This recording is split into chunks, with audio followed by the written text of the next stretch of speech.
Well, India has also increased its support to Bhutan and the Maldives in its budget for the next fiscal year. New Delhi has increased its allocations for these two countries compared to last year.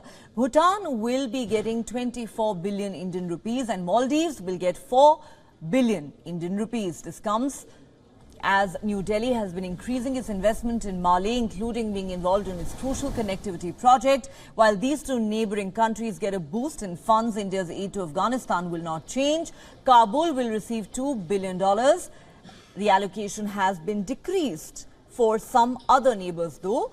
These include Bangladesh, Nepal, Sri Lanka, Myanmar, Mongolia, Mauritius and Seychelles. These will receive less funds from India.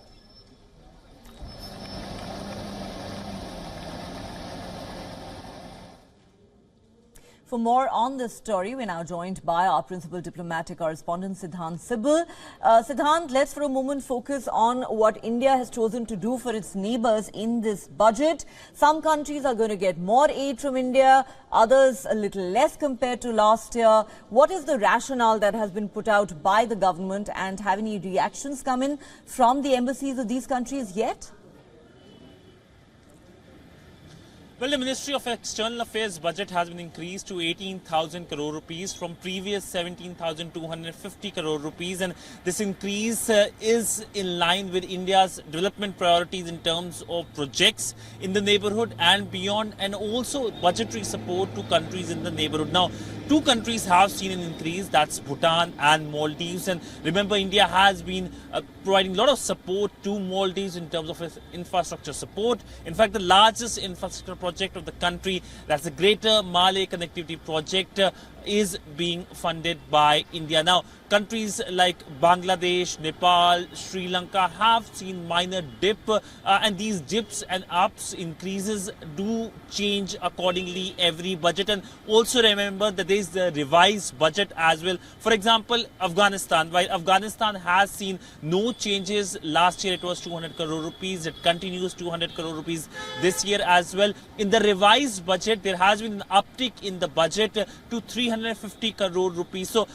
depending on the country's need, India does increases its support. And if you look at Sri Lanka, while allocation has been decreased, remember, India has played a key role when it comes to Sri Lanka's economic support. It has not only provided support amidst the economic crisis, but also given a go-ahead to IMF for the debt restructuring program. But what is significant in this year's budget is the support for G20. Almost 900 crore rupees have been allocated for India's G20 presidency, and we know that India hosts this summit in the month of September. Before that, several meetings are expected to take place, including the finance ministers meeting later this month.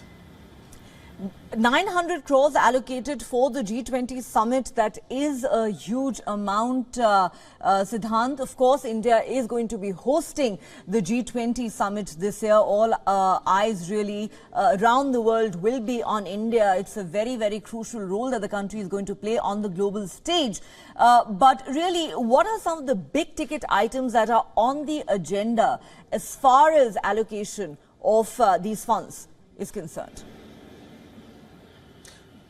Well, one of the big ticket item is the issuance of the digital passport and the passport seva centers for the common man. While the MEA also looks basically, of course, for the common man's perspective is the diplomacy, but also things like issuance of passports. So almost an allocation of 1,000 crore rupees have been put for that, and also the digital passport.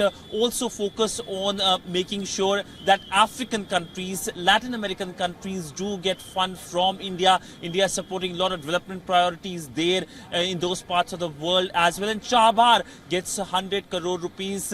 That's the same amount that was given last year, and we know the role Chabar plays for India's connectivity towards its west, and that is something that of course will perhaps bring a smile when it comes to the Iranians. All right, so India doing its bit for its neighbors and of course definitely putting up a big show for that all-important G20 summit. Thanks very much, Siddhant, for getting us all those details.